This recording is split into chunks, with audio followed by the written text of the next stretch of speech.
하나님 말씀 보시겠습니다. 우리가 함께 은혜 나눈 하나님 말씀은 출애굽기 3장 1절에서 12절까지 말씀입니다.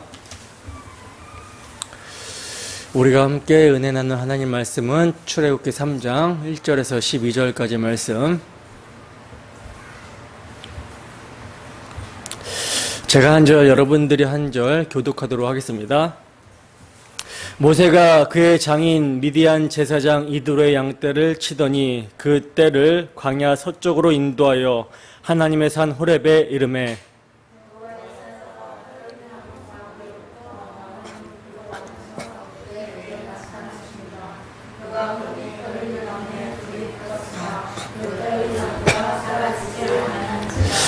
이에 모세가 이르되 내가 돌이켜 가서 이 큰 광경을 보리라. 떨기 나무가 어찌하여 타지 아니하는고 하니 그때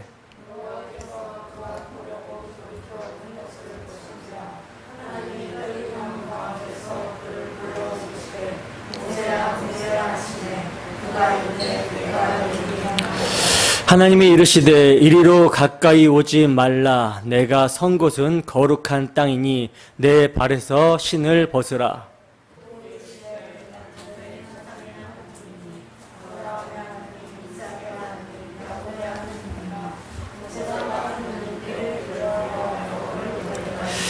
여호와께서 이르시되 내가 애굽에 있는 내 백성의 고통을 분명히 보고 그들이 그들의 감독자로 말미암아 부르짖음을 듣고 그 근심을 알고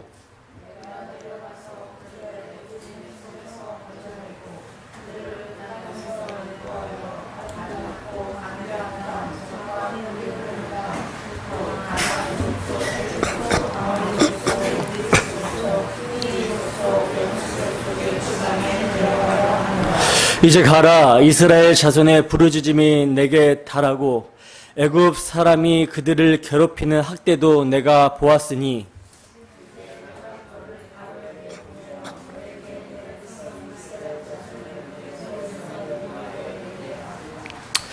모세가 하나님께 아뢰되 내가 누구이기에 바로에게 가며 이스라엘 자손을 애굽에서 인도하여 내리이까.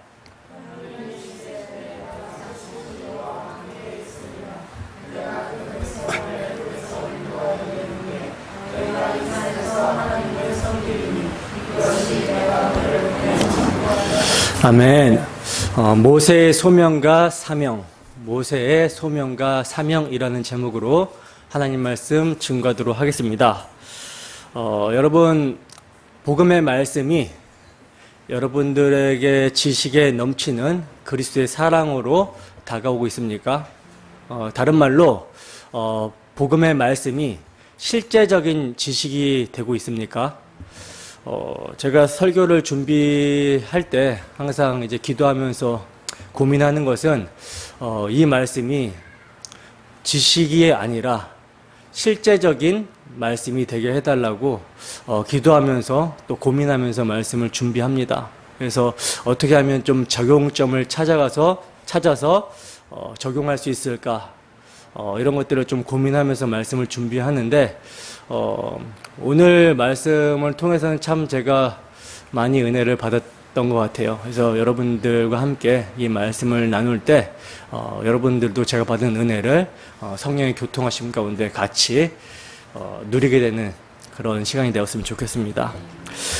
지난 시간에 우리는 하나님의 보호하심으로 말미암아 자신이 히브리인이라는 정체성과 또 자신이 동족 이스라엘을 구원하여야 한다라는 사명을 잊지 않고 애굽에서 장성하게 된 모세가 그의 형제 이스라엘 자손을 돌보고자 하는 열심에서 나타난 두 가지 실수와 또 이러한 모세의 열심에 대해서 침묵하시는 하나님의 침묵이 어떤 의미인지에 대해서 자세히 살펴봤었습니다.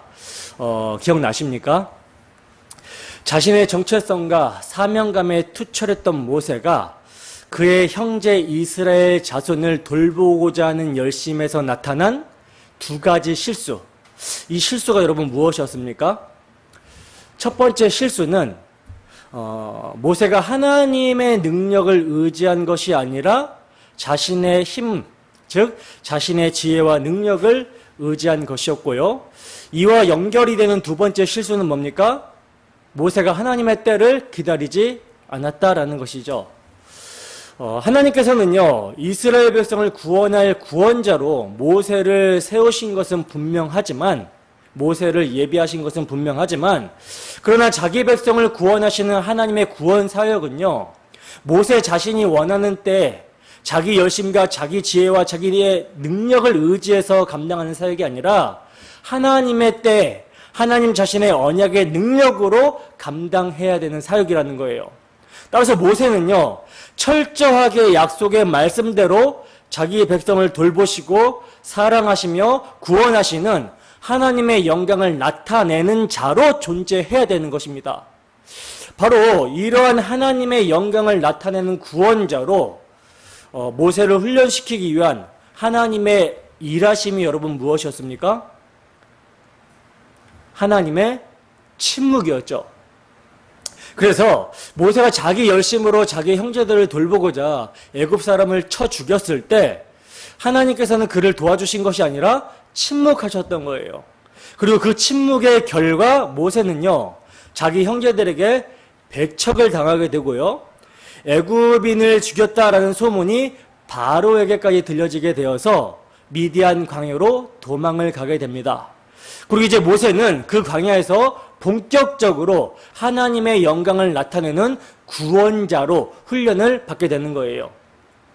그러므로 여러분, 모세의 40년 광야 생활은요, 하나님의 침묵 속에서 철저한 고독 가운데 하나님의 임재만을 기다리는 기간, 즉 자신의 힘과 지혜를 부인하는 하나님의 훈련 기간이었던 거예요. 모세가 한 것이라고는요, 경거망동하게 행동해서 살인자와 도망자 신세로 미디안 광야로 오게 되었지만 하나님의 계획은요, 이를 통해 모세를 훈련시키시는 것입니다. 그래서 그 애굽에서의 화려한 세상의 지식과 지혜가 정말 아무것도 아니구나 라는 사실을 알게 하시고, 또한 인간의 모든 영광과 교만과 자만을 진퇴해 버리게 하시기 위해 광야에서 훈련을 시키시는 거예요. 이것이 여러분, 인간의 교육과 다른 하나님의 교육입니다. 인간의 교육이 목적하는 바가 뭐예요? 육에 속한 사람을 개선하고 향상시키는 것이 인간의 교육의 목적이죠. 그러나 하나님의 교육은요, 그 육을 시들게 하고 제거시키는 교육이 하나님의 교육입니다. 왜냐하면 예수님께서 말씀하신 대로 살리는 것은 영이니 육은 무익하기 때문이라는 거예요. 때문에 영이며 생명이신 하나님의 약속의 말씀만을 붙드는 산자가 되게 하기 위해서 육을 부인시켜 나가는 것이 하나님의 교육이라는 것이죠. 그러므로 모세와 같이 세상의 최고의 교육을 받은 것이 주님 앞에서 정말 아무것도 아닐 뿐만 아니라 도리어 배설물로 여겨지기까지의 과정이 모세의 광야에서의 세월이에요. 이를 통해 하나님의 영광만을 나타내는 구원자로 모세가 준비가 되는 것입니다. 여러분, 모세의 이러한 훈련은요, 오늘날 구원의 도, 즉 하나님의 영광의 강체이신 그리스도의 십자가를 증거하는 자로 부름을 받은 우리 또한 동일하게 받는 훈련이죠. 인생이라는 광야 훈련을 통해 새 언약의 일꾼으로 하나님께서는 우리를 준비시키시는 거예요. 여러분, 우리가 정말 이러한 하나님의 훈련을 잘 받고 있습니까? 새 언약의 일꾼으로서의 훈련을 잘 받고 있습니까? 잘 받으시기를 바랍니다.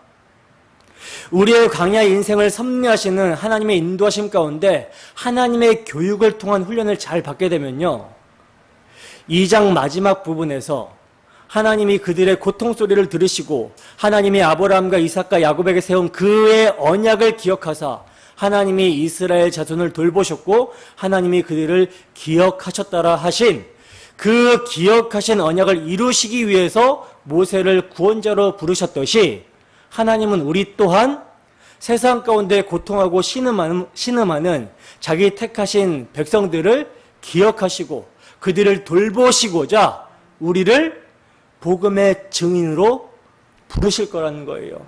그러니까 훈련을 잘 받아야 되는 것이죠. 여러분, 우리가 지금 이 자리에 있는 것은요, 창세전 삼위 하나님의 언약을 하나님께서 기억하셨고 우리를 돌보셨기 때문에 지금 이 자리에 양육받고 있는 것입니다. 그러므로 이 시간도 복음의 말씀을 통해 역사하시는 성령의 충만함이 우리 모두에게 있기를 소원합니다.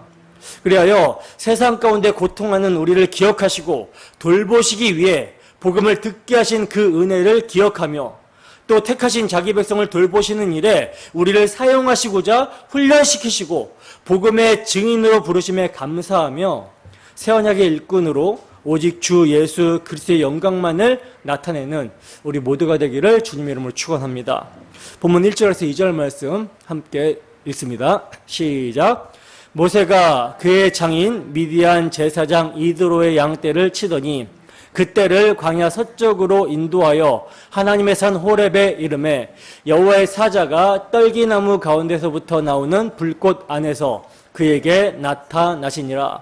그가 보니 떨기나무에 불이 붙었으나 그 떨기나무가 사라지지 아니하는지라. 아멘. 자, 보세요. 3장은요. 모세가 그의 장인 미디안 제사장 이드로의 양떼를 치더니 라는 말로 시작이 되고 있어요. 애굽의 왕자의 신분이었던 모세가 지금 애굽인들이 가장 가증스럽게 여기는 목축을 하는 자로 전락을 하게 된 모습인 것이죠. 그러나 여러분, 이것은요 어디까지나 세상을 상징하는 애굽 사람들의 관점이고요, 하나님께서는요 앞으로 자기 백성을 목자가 양을 치듯 인도하여 낼 모세를 장인의 양떼를 치는 것을 통해서 훈련을 시키고 계셨던 거예요. 그래서 여기서 치더니라는 하야로에라는 말이요, 분사형으로서 일회적인 의미가 아니라 습관적이고 지속적으로 가축을 돌봤다라는 말입니다. 그러니까 모세는요 하나님의 백성을 인도할 지도자가 되기 앞서서 약 40년 동안을 양들을 인도하는 목자로서 지속적인 훈련을 받고 있었던 것입니다. 이를 이어지는 말씀이 확증해주고 있어요. 모세가 양떼를 인도하여 하나님의 산 호렙에 이르매라고 말씀합니다.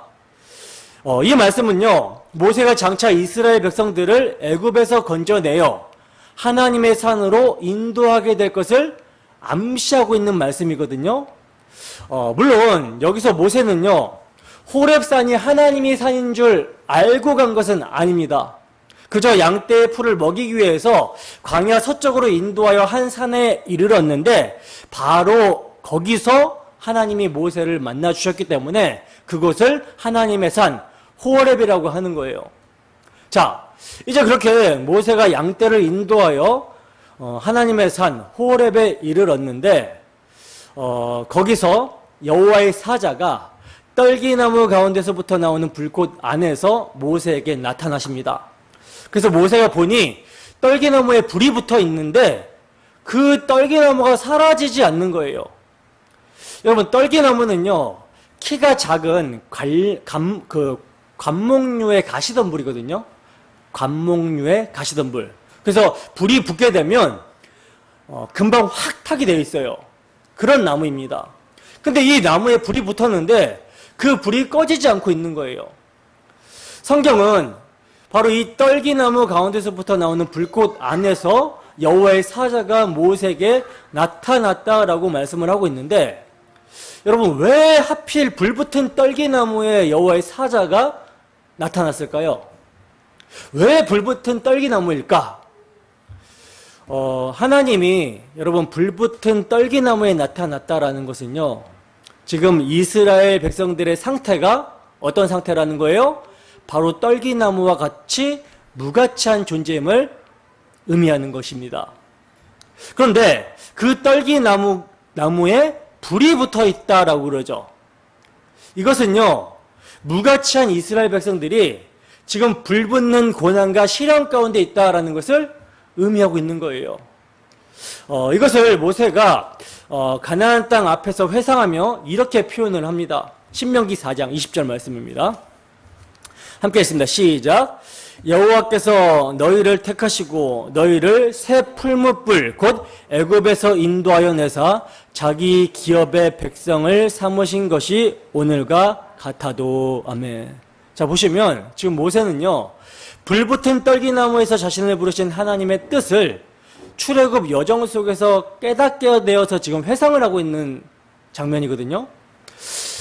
그런데 여러분, 모세가 볼 때 이상한 점은요, 모세가 볼 때 이상한 점은 떨기나무도 아니고요, 불도 아니었어요.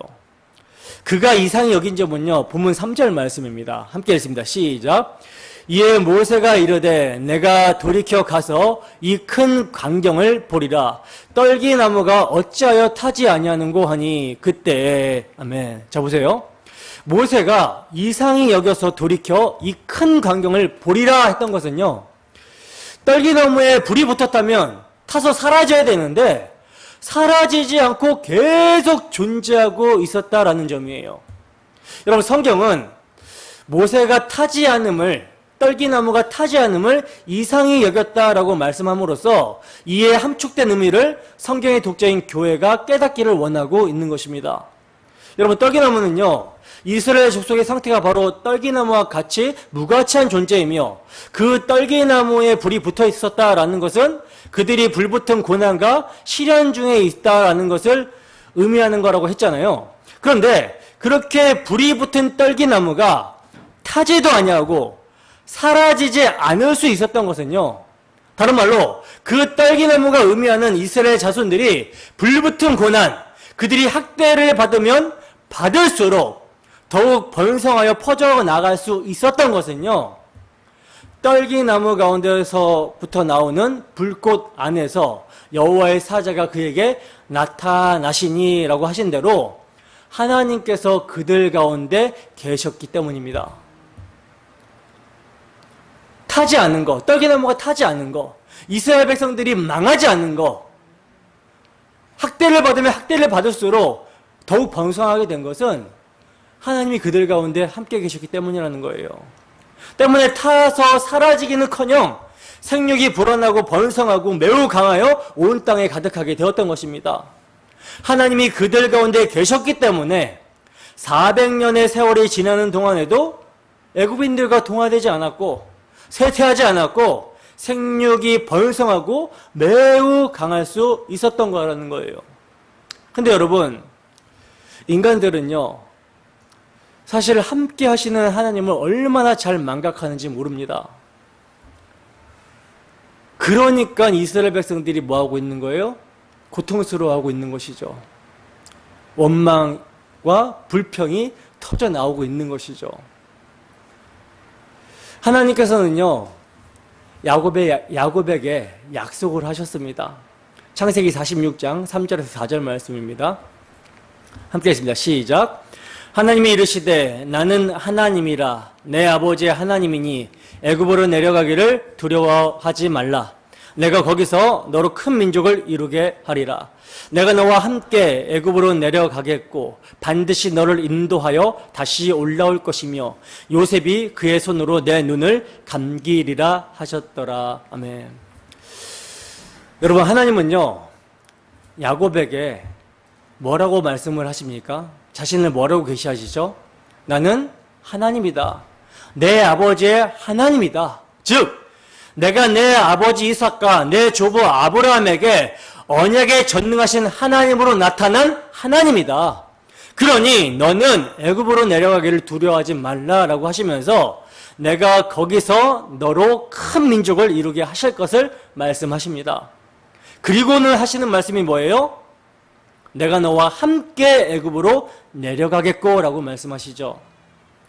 하나님이 야곱과 함께 내려가신다라고 말씀하고 있어요. 그리고 어떻게 하신다라고 합니까? 반드시 너를 인도하여 다시 올라오게 할 것이다 라고 말씀을 하셨습니다.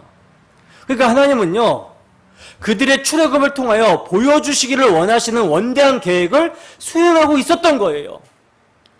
그러나 하나님께서 야곱을 애굽으로 내려보내시면서 혼자 보내셨겠습니까? 천만의 말씀입니다.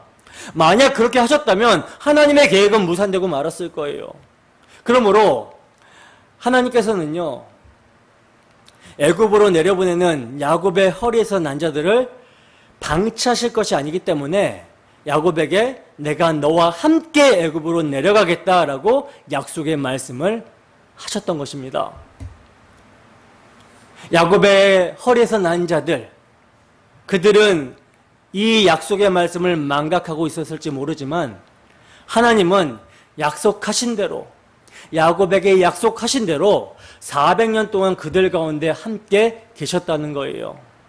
이것이 그들이 학대를 받을수록, 즉 불이 붙었으나 사라지지 아니하고 더욱 번성하고 불어날 수 있었던 원동력이요, 하나님께서 떨기나무 가운데로부터 나오는 불꽃 안에서 모세에게 나타나신 까닭, 이유였습니다. 그리고 이 계시는요, 에스겔 선지자를 통해서도 잘 나타나고 있는데, 이것을 인식한다라는 것은요, 하나님을 아는 일에 굉장히 중요한 요점이 됩니다. 에스겔서 11장 16절입니다. 함께 있습니다. 시작. 그런즉 너는 말하기를 주 여호와의 말씀에 내가 비록 그들을 멀리 이방인 가운데로 쫓아내어 여러 나라에 흩었으나 그들이 도달한 나라들에서 내가 잠깐 그들에게 성소가 되리라 하셨다 하고. 아멘. 여러분, 지금 이 말씀은요, 레위기의 말씀처럼 이스라엘 백성들이 이방인의 풍습과 규례를 쫓아 행하게 되다가 어떻게 되는 장면이에요? 남유다 백성들이 땅에서 토해내지는 장면입니다. 즉 하나님이 범죄한 남쪽 유다를 징벌하셔서 가나안 땅, 약속의 땅에서 바벨론으로 내쫓으시는 장면이에요. 그런데 그렇게 하나님이 그들을 징벌하시면서 내쫓으시는데 어떻게 하신다라 그래요? 그들이 도달한 나라들에서 내가 잠깐 그들에게 성소가 되리라 말씀하시고 있는 거예요. 이게 여러분 무슨 뜻입니까? 하나님께서 범죄한 이스라엘 백성들을 쫓아내시는데 그들과 함께 바벨론으로 내려가시겠다라는 말씀입니다. 하나님께서 자기 백성들을 포로로 내어주실 때, 바벨론 포로로 내어주실 때 그들만 보내신 것이 아니라는 거예요. 그들과 함께 내려가셨다라는 것입니다. 그들과 함께 바벨론으로 내려가서 그들과 함께 거기 거하시겠다라는 의미예요. 그래서 잠깐 그들에게 성수가 되리라 이렇게 말씀하고 있는 것입니다. 수도를 임시로 천도하는 셈인 것이죠. 그리고 잠깐이라는 말은요, 그들의 복역이 끝나는 70년 후에 그들과 함께 올라오실 것이기 때문에 잠깐이라고 말씀하고 계시는 것입니다. 아니, 하나님께 범죄한 자들에게, 우상 숭배한 자들에게, 간음하고 반역한 자들에게, 그래서 당장 멸망시켜버려도 시원찮을 자들에게 왜 하나님께서는 이러하셔야 되는 것입니까? 이유는요, 단 한 가지입니다. 뭡니까? 그들이 하나님의 언약 백성이기 때문이라는 거예요. 하나님의 백성들은 하나님의 언약을 멸시하고 무시하고 배반했을지 몰라도 하나님께서 세우신 언약의 하나님을 신실하시기에 자기 백성을 쫓아가시는 것입니다. 따라서 사드락 메삭 아벳느고가 극렬히 타는 풀무 가운데 던짐을 받았으나 머리털 하나도 그슬리지 않을 수 있었던 것이나, 다니엘이 사자굴에 던짐을 받았으나 조금도 상하지 아니할 수 있었던 것은요, 하나님께서 바벨론으로 내려가셔서 그들과 함께 계셨기 때문에 가능했던 거예요. 바로 이것이 자기 백성을 향하신 하나님의 마음입니다. 그래서 7절을 보면요, 하나님은 이스라엘 자손을 뭐라고 부르시냐면 내 백성이라고 부르시고 있어요. 내 백성. 따라서 떨기나무같이 보잘것없고 무가치한 그들이 불같은 시련 중에서도 타지 않을 수 있었던 것은요, 그들이 하나님의 백성이었기 때문입니다. 그리고 그들이 하나님의 백성이 될 수 있었던 것은 그들의 어떠함이나 그들의 자격이나 그들의 공로가 아니라 하나님이 그들의 조상 아브라함과 이삭과 야곱에게 세워주신 메시아 언약을 통해서예요. 그래서 하나님은 나는 내 조상의 하나님이니 아브라함의 하나님, 이삭의 하나님, 야곱의 하나님이라 하고 이 점을 강조해서 말씀하고 계시는 것입니다. 그렇다면 신약의 성도들에게는 어떠한 하나님으로 계시하여 주실까요? 여러분, 신약의 성도들은요, 더 이상 아브라함과 이삭과 야곱의 하나님이라고 하지 않고요, 우리 주 예수 그리스도의 하나님이라고 말씀하십니다. 왜 그렇습니까?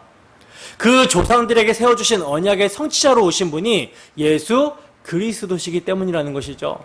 따라서 우리가 믿는 언약의 근거는요, 더 이상 아브라함의 언약이 있는 것이 아니에요. 그럼 어디 있습니까? 창세 전에 성삼위 하나님께서 세워주신 구원 협약, 새 언약에 있다라는 것이죠. 이것이 우리 주 예수 그리스도의 하나님이라는 의미인 것입니다. 그러므로 여러분, 이제 하나님께서는요, 우리의 구원을 위해서 불 가운데서도, 물 가운데서도 우리를 보호하여 주십니다. 그 어떠한 세상의 환경에서도, 그 어떠한 피조물이라 할지라도 그리스도 안에 있는 하나님의 사랑에서 우리를 끊어내지 못합니다. 이것은요, 우리의 육신의 생명을 보호해 주신다라는 말이 아니라 우리의 영혼이 주 안에서 이탈하지 않도록, 우리의 믿음이 변하지 않도록 보호해 주신다라는 말이에요. 이것을 이스라엘 백성들에게는 하나님께서 이사야 선지자를 통해서 이렇게 말씀을 하셨죠. 이사야서 43장 1절에서 2절 말씀입니다. 함께 읽습니다. 시작. 야곱아, 너를 창조하신 여호와께서 지금 말씀하시느니라. 이스라엘아, 너를 지으신 이가 말씀하시느니라. 너는 두려워하지 말라. 내가 너를 구속하였고 내가 너를 지명하여 불렀나니 너는 내 것이라. 내가 물 가운데로 지나갈 때 내가 너와 함께 할 것이라. 강을 건널 때 물이 너를 침몰하지 못할 것이며 내가 불 가운데로 지날 때 타지도 아니할 것이요 불꽃이 너를 사르지도 못하리니. 아멘. 여러분, 어떻게 이것이 가능해지는 거예요? 그들이 하나님의 백성이기 때문에, 하나님이 그들과 함께 하시기 때문입니다. 참, 근데 그럼에도 사실 우리는 하나님이 고난 중에 돌아보시지 않으신다라는 그렇게 느낄 때가 많죠. 어떠한 문제가 터지고 어떠한 상황이 우리에게 불리하게 흘러갈 때, 우리가 어려움에 직면하게 되었을 때 하나님이 우리를 돌보시지 않는 것은 아닌가라는 그런 느낌을 받을 때가 너무나 많다라는 것이죠. 그러나 여러분, 우리의 느낌이 중요한 게 아니에요. 우리의 느낌이 중요한 것이 아니라 하나님의 말씀이 그렇다고 하면 그런 것입니다. 이게 믿음이죠. 하나님이 침묵하실 때도 그 침묵은 하나님의 함께 하심의 증거라고 말씀을 드렸었죠. 그래서 오늘 본문은 이렇게 말씀하고 있는 것입니다. 본문 7절입니다. 함께 했습니다. 시작. 여호와께서 이르시되 내가 애굽에 있는 내 백성의 고통을 분명히 보고 그들이 그들의 감독자로 말미암아 부르짖음을 듣고 그 근심을 알고. 보세요, 여러분. 성경은요, 하나님이 당신의 백성들의 고통을 분명히 보고 그들의 부르짖음을 들으시고 그들의 근심을 아신다라고 말씀을 하고 있어요. 하나님이요, 우리를 눈동자같이 지키시고 우리의 작은 신음소리도 듣고 계시며 우리 마음의 근심까지도 다 아신다라고 말씀합니다. 여러분, 우리가 무엇이 간데 하나님이 이렇게 하시는 걸까요? 하루에도 12번씩, 아니 수없이 하나님과 상관없이 제멋대로 살려고 하는 우리를 정말 진멸해버려도 싫다는데 우리의 고통을 보신다라고 하시고 우리의 부르짖음을 들으신다라고 하시고 우리의 근심을 아신다라고 하시니, 이를 위해서 유월절 어린 양의 피, 당신의 독생자 예수 그리스도를 화목제물로 내어주시기까지 우리를 사랑하신다라고 하시니, 이 놀라운 은혜를 우리가 어떻게 표현할 수 있을까요? 여러분, 우리와 함께 하시고 보호하시는 하나님의 사랑하심이 얼마나 큰 것인지를요, 계속되는 오늘 본문은 증거를 합니다. 4절에서 5절 말씀 보겠습니다. 함께 읽습니다. 시작. 여호와께서 그가 보려고 돌이켜 오는 것을 보신지라 하나님이 떨기나무 가운데서 그를 불러 이르시되 모세야 모세야 하시매 그가 이르되 내가 여기 있나이다. 하나님이 이르시되 이리로 가까이 오지 말라. 내가 선 곳은 거룩한 땅이니 내 발에서 신을 벗으라. 아멘. 여러분, 오늘 보면 4절과 5절 말씀은요, 우리의 신앙의 균형과 조화를 이루게 합니다. 떨긴 나무 가운데 모세를 부르시는 하나님은요, 삭개오의 집에 유하러 들어가시는 주님처럼 사랑과 긍휼과 인자하신 하나님으로 계시가 되고 있어요. 그러나 5절은 이리로 가까이 하지 말라. 내가 선 곳은 거룩한 땅이니 내 발에서 신을 벗으라고 말씀하고 있는 것을 보게 되죠. 이것은요, 하나님의 거룩하심과 어미하심을 나타내주고 있는 표현이거든요. 이 점이 고린도전서 3장 16절과 17절에서도 나타나고 있는데 함께 읽어보겠습니다. 시작. 하나님의 성전인 것과 하나님의 성령이 너희 안에 계시는 것을 알지 못하느냐? 누구든지 하나님의 성전을 더럽히면 하나님이 그 사람을 멸하시리라. 하나님의 성전은 거룩하니 너희도 그러하니라. 아멘. 자, 보시면 16절 말씀은요, 너희가 하나님의 성전인 것과 하나님의 성령이 너희 안에 거하시는 것을 알지 못하느냐라고 말씀하고 있는데, 이건 뭐예요? 이것은 오늘 본문에 떨기나무 가운데 거하시는 하나님이시라는 말씀이에요. 근데 17절에서는 뭐라고 말씀하십니까? 누구든지 하나님의 성전을 더럽히면 하나님이 그 사람을 멸하시리라. 하나님의 성전은 거룩하니 너희도 그러하니라 하고 하나님의 어미를 말씀합니다. 그러므로 모세에게 계시하시는 이 장면은요, 교회인 우리에게 그대로 적용이 되는 거예요. 여러분, 우리의 부르심을 한번 돌이켜보시기 바랍니다. 바울 사도가 말씀하고 있듯이 미련한 것들과 약한 것들과 천한 것들과 멸시받는 것들과 없는 것들, 이게 우리의 모습이에요. 실로 어떤 모습입니까? 떨기나무와 같은 모습이죠. 보잘것없는 모습이죠.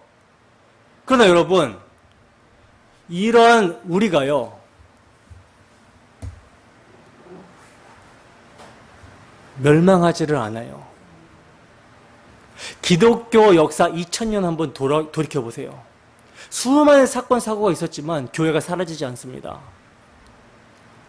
요한계시록을 보면 7교회, 칭찬받은 교회도 있고 하나님의 경고를 받은 교회도 있지만 이 교회가요, 사라지지 않아요. 불붙는 환란 가운데 또 사탄의 그 박해와 유혹 가운데 사라지지 않고 지금까지 유지되었던 역사가 기독교 2000년 역사입니다.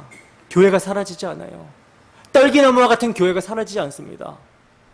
그래서 이렇게 하나님이 자기 백성과 함께 하시며 그들의 고통과 부르짖음, 근심을 보고 듣고 아셔서 자기의 백성을 어떠한 상황 가운데서도 보존하시는 은혜를 성경은요, 모세의 입을 통해서 말씀하고 있어요.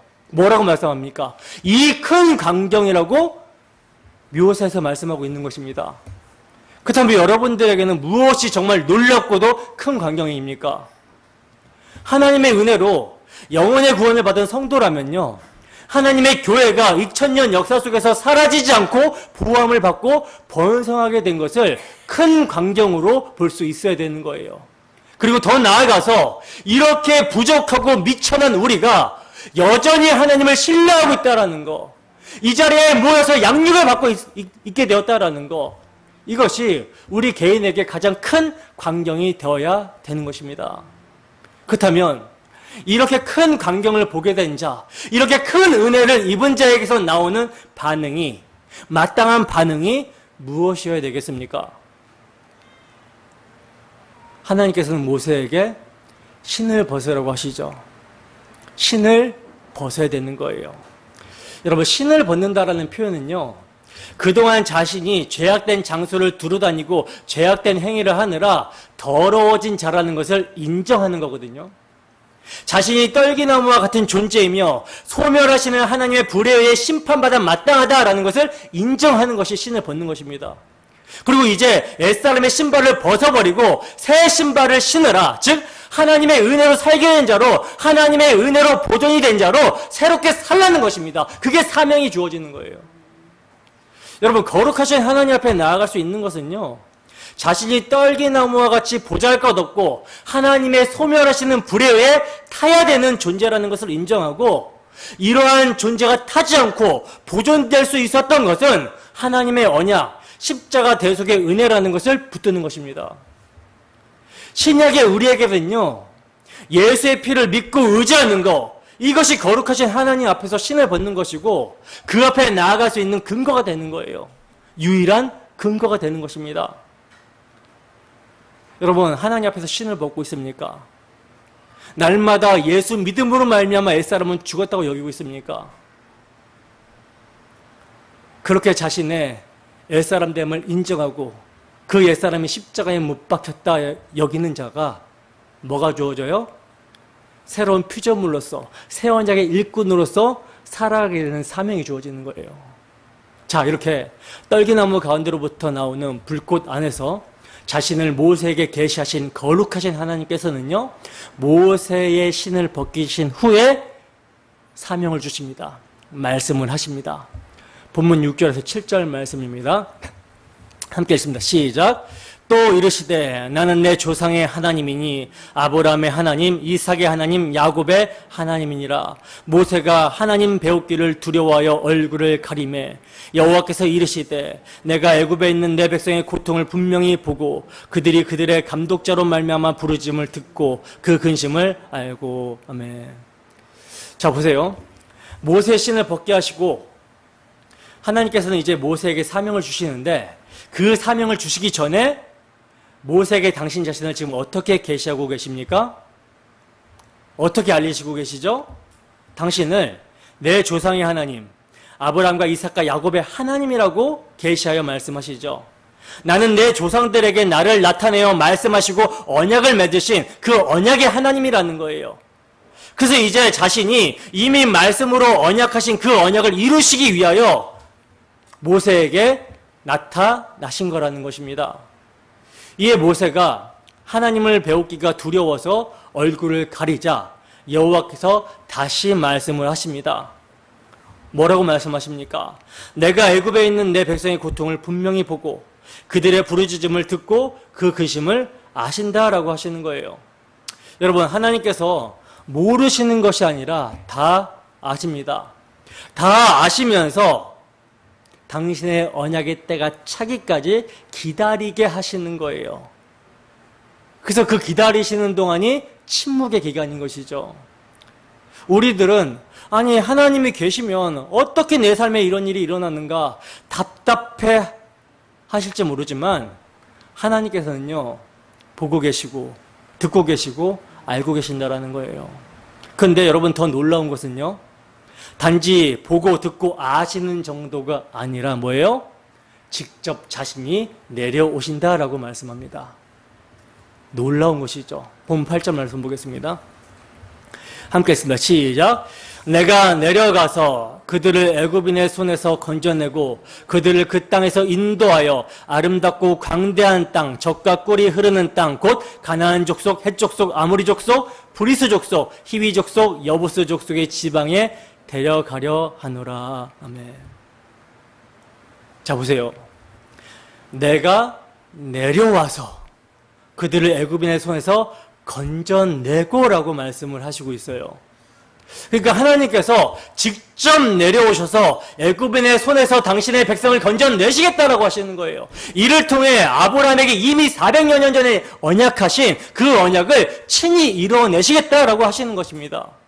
여러분, 여기에는요, 중요한 요점이 있는데 그게 뭐냐면 8절에서는 내가 내려와서 그들을 애굽인의 손에서 건져내겠다 하신 하나님이요, 10절에서는 뭐라고 말씀하십니까?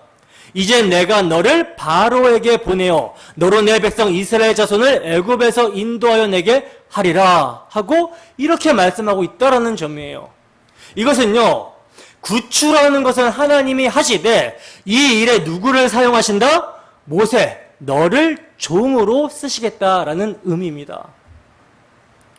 그러므로 여러분, 이스라엘 백성들이 구원을 받고 모세가 하나님의 부름을 받아서 지도자로 나서게 되는 것은요, 결코 그들의 의로움이나 잘남이 아니라 하나님이 당신의 언약을 이루시기 위한 차원에서의 구원과 부르심이라는 거예요.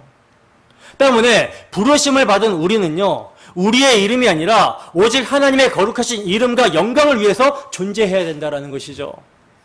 주님께서 우리를 부르신 것은요, 하나님의 뜻을 따라 당신의 은혜의 영광을 찬송할 자로 부르신 것이지, 내가 나의 생각과 방법을 가지고 하나님의 뜻을 이루어보겠다, 하나님을 돕는 자로 서보겠다, 이것을 위해서 부르신 것이 결코 아니라는 것입니다.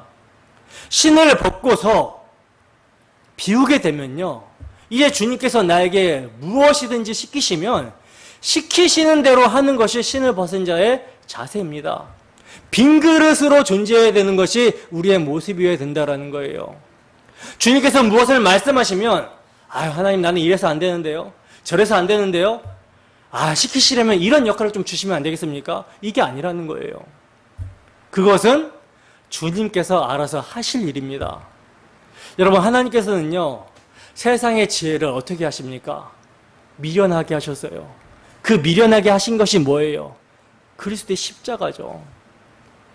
그러니 교회 안에서는요, 사람의 기존의 실력과 기존의 주특기들이 발휘되는 것이 아니라 말도 안 되는 일을 맡을지라도 뭘로? 감사와 순종으로 나아가는 것이 필요한 것입니다. 이것이 훈련의 원리예요. 내 힘으로는 할 수 없습니다. 그러나 하나님이 맡기시면 하는 거예요. 하나님이 맡기시면 빈 그릇이 되어서 하는 거예요. 내가 잘하는 일을 하게 되면요, 거기서 누가 드러나요? 자신이 드러나요. 저도요, 말 진짜 못하는 사람이거든요. 근데 말 못하는 저를 강단에 세워놓으셨어요. 그냥 순종하는 것입니다. 그래서 저는 어서 누굴 만나도 저는 진짜로 말을 못합니다. 전 정말 설교 진짜 못해요. 이렇게밖에 진짜 못하니까. 근데 이런 저를 하나님께서 복음을 전하는 데 사용하시더라고요. 이럴 때 하나님의 영광이 드러나는 것이죠. 잘하는 거를 시키시려면 저는 태권도 선교 나가야 돼요. 저 잘하거든요. 근데 그걸 안 시키시고, 머리도 안 좋은데 맨 공부만 시키시고. 이게 훈련의 원리입니다. 본문 9절에서 10절 말씀 보겠습니다. 함께 했습니다. 시작. 이제 가라. 이스라엘 자손의 부르짖음이 내게 달하고 애굽 사람이 그들을 괴롭히는 학대도 내가 보았으니 이제 내가 너를 바로에게 보내어 너에게 내 백성 이스라엘 자손을 애굽에서 인도하여 내게 하리라. 아멘. 여러분, 40세에 자기 힘을 의지하던 모세를요, 하나님만 의지하도록 40년 동안 강해서 하나님은 훈련을 시키셨어요. 어떤 능력을 발전시키고 개발시키는 훈련이 아니라 그 가지고 있는 것들을 버리는, 힘을 빼는 훈련입니다. 이런 훈련은요, 우리의 삶에서도 지속적으로 일어나고 있죠.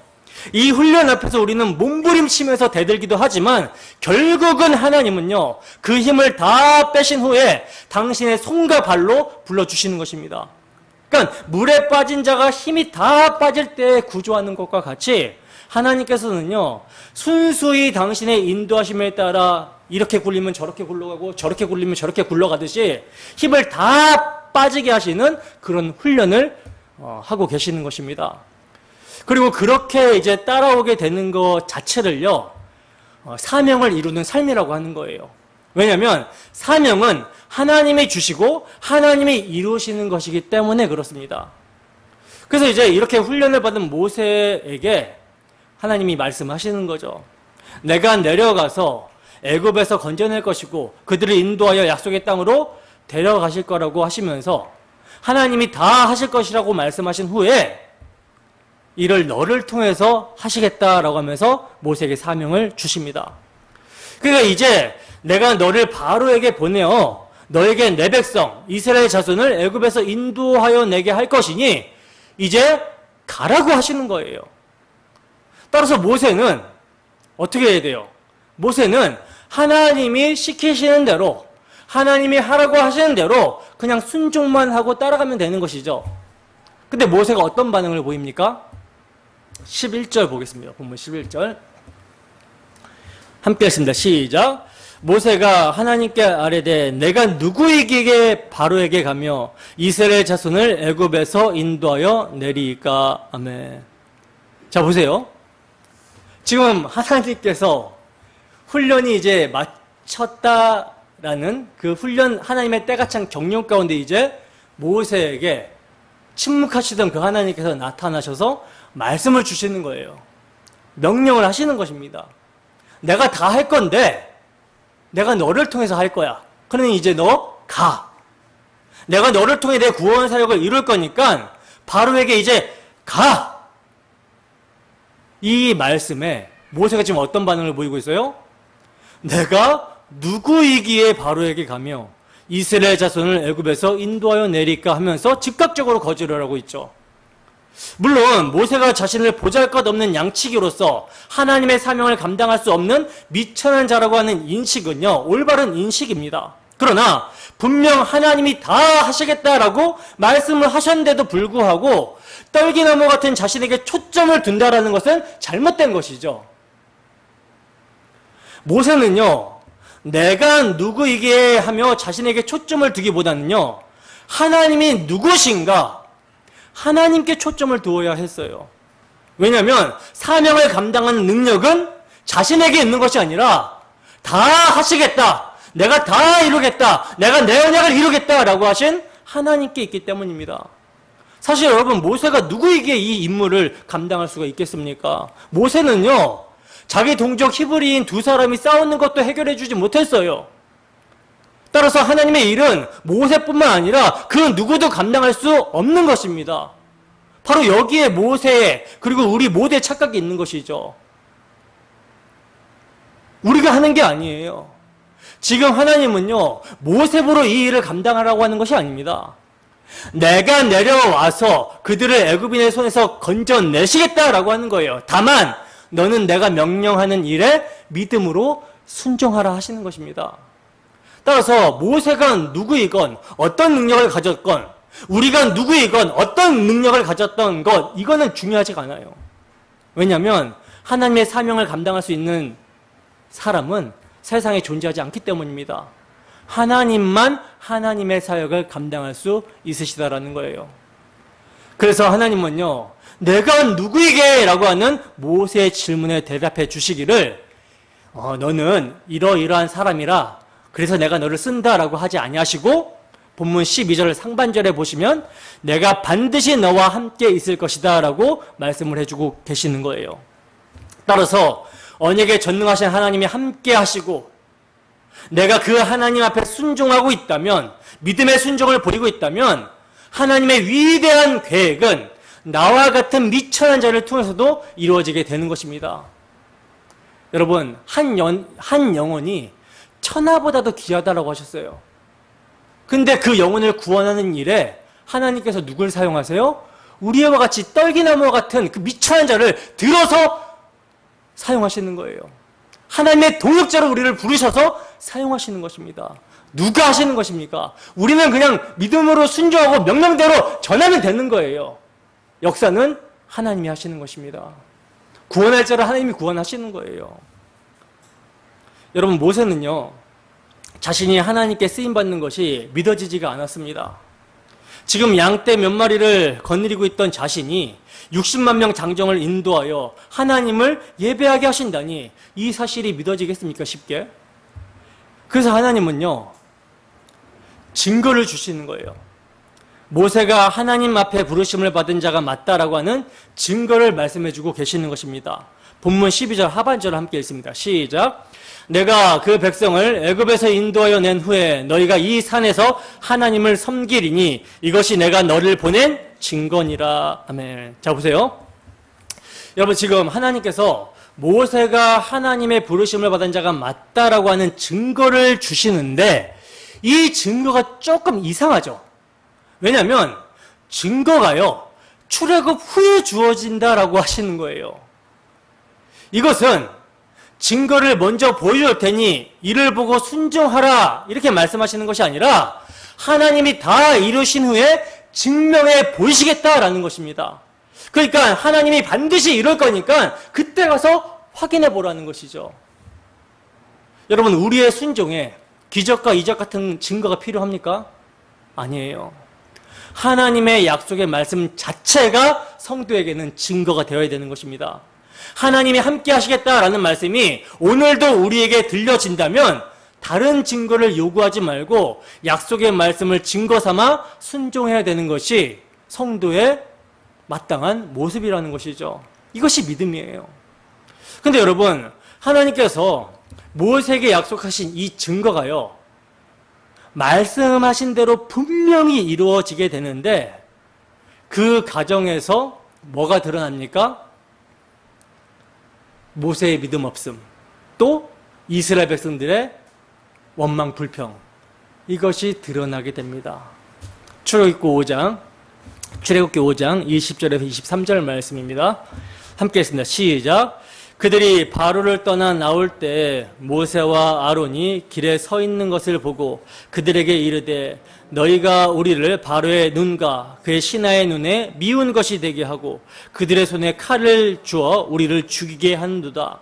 여호와는 너희를 살피시고 판단하시기를 원하노라.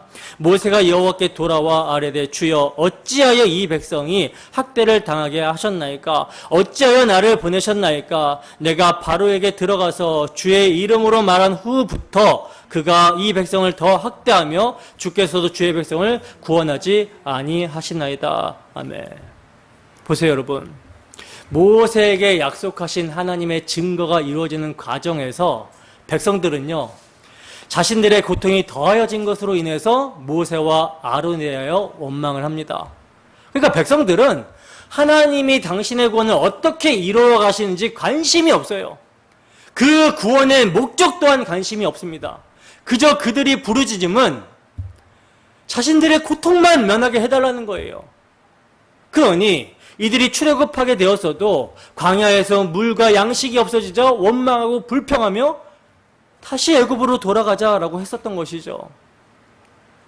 하나님의 언약이 이루어지는 것을 원하는 것이 아니라 자신의 고통이 덜어지기를 바랬던 것입니다. 그리고 모세도 이러한 백성들을 보면서 뭐라 그래요? 어찌하여 나를 보내셨나이까? 라면서 항의를 하고 있는 모습을 보이고 있죠.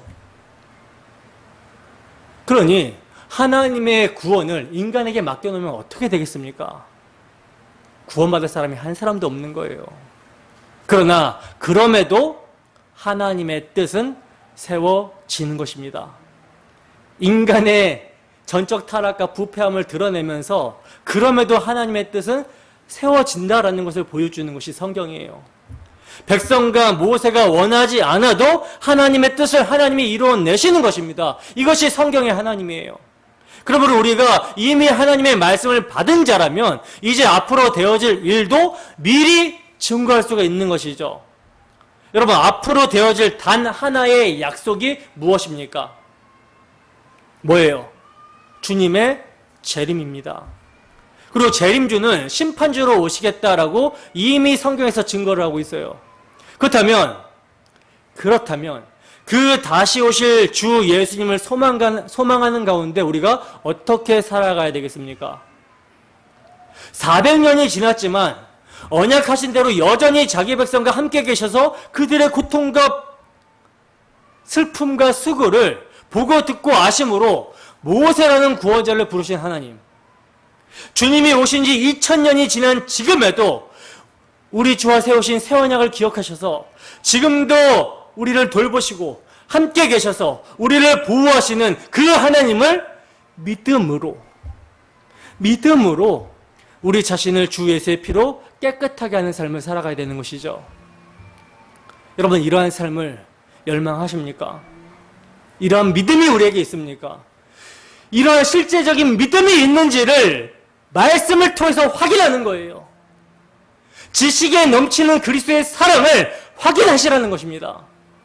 여러분, 우리는 우리 주 예수 그리스도의 피 흘리심, 그 대속의 은혜로 말미암아 영적으로 출세상했습니다. 출세상했어요. 따라서 우리의 믿음이 가시적으로도 실상이 될 그 날이 곧 옵니다. 믿으십니까? 그러므로 이를 믿음으로 소망하는 가운데 언약에 말씀하신 대로 이루시는 주 하나님을 믿음으로 믿음의 순종을 한 발 한 발 걸어가는 우리 모두가 되기를 주 예수의 이름으로 축원합니다. 기도하겠습니다.